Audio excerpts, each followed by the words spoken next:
사무엘상 26장 1절에서 5절 말씀 교독합니다. 오늘 말씀은 사울이 다시 다윗을 쫓아 출동하는 것을 내용으로 하고 있습니다. 어느 날 십광야에 사는 사람이 사울을 찾아왔습니다. 사울을 찾아와서 다윗이 숨은 곳에 대한 소식을 알려줍니다. 그래서 사울이 다시 자극을 받고 있습니다. 다윗이 십광야 앞 하길라 산에 숨어 있다는 소식을 전해 주었습니다. 정확한 위치를 알려준 것이죠. 다윗이 숨어 있는 장소를 정확하게 알려주었어요. 다윗이 자신을 살려준 일로 인해서 감동을 받고 추격을 멈추었던 사울이 다시 자극을 받았습니다. 사울은 이러한 자극으로 마음의 결심이 무너진 것입니다. 다윗에 대한 마음이 완전히 정리된 것이 아니기 때문에 작은 자극에 쉽게 넘어간 것입니다. 사탄은 사울의 마음속에 잠겨있는 다윗에 대한 미움을 자극하여 사울을 움직이고 있습니다. 그래서 우리는 깨닫게 됩니다. 정리되지 않은 감정은 결정적 자극으로 쉽게 무너질 수 있다는 것입니다. 감정을 정리하지 않고 마음에 담아두기만 하면 언제든지 화산처럼 폭발할 수 있다는 것을 알 수가 있습니다. 이에 사울이 주저하지 않고 직접 출동합니다.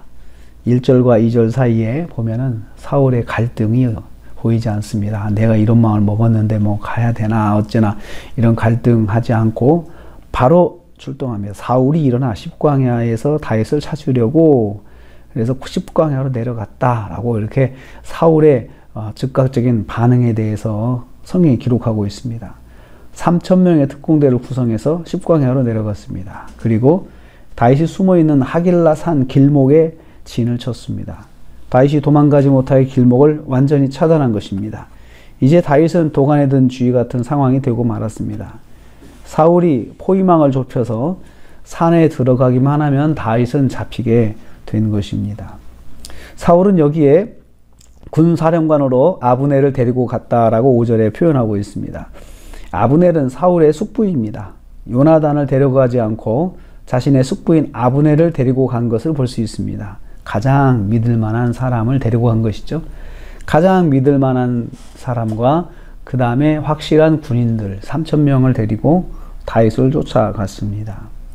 지금 사울이 의지하는 것은 사울의 힘은 3,000명의 군인과 믿을 만한 군사령관 자신의 숙부 아브넬입니다.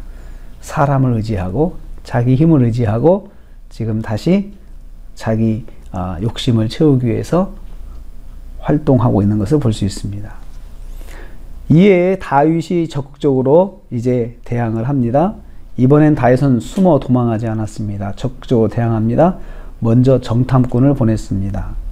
사울의 상황을 파악하기 위해서입니다. 그래야 다윗이 잘 대처할 수 있기 때문입니다. 사울 진영으로 들어가 병사들의 배치 상황을 알아봅니다. 사울을 중심으로 군인들이 진을 치고 있음을 알았습니다. 사울의 움직임과 작전을 파악한 것입니다. 그냥 앉아서 당하지 않고 효과적으로 대처하기 위해서 움직이는 다윗의 모습을 볼 수 있습니다. 그래서 우리는 이것을 통해서 깨닫습니다. 절대적 위기를 만났을 때 상황을 정확하게 파악하는 것이 중요하다. 다윗이 상황 파악을 위해서 도망하지 않고 상황 파악을 위해서 정탐꾼을 보내서 직접 그 사울의 진영 속을 휘젓고 다니면서 사울이 어떻게 진치고 있는지 사울의 군대들의 동향이 어떤지 알아보고 있는 것을 통해서 알 수가 있습니다. 우리도 어떤 일을 만났을 때 그냥 당하고만 있지 말고 그 상황이 무엇인지 정확하게 알아야 됩니다. 그래야 대처를 할 수가 있기 때문입니다. 오늘도 우리가 하루를 삽니다. 하루를 살면서 또 오늘 우리가 깨닫는 것은 첫째는 우리가 마음속에 정리되지 않은 감정이 있는지 한번 돌아보기를 원합니다. 이것을 정리를 잘 해야 그 다음에 쉽게 죄악에 자극받지 않는다는 것입니다.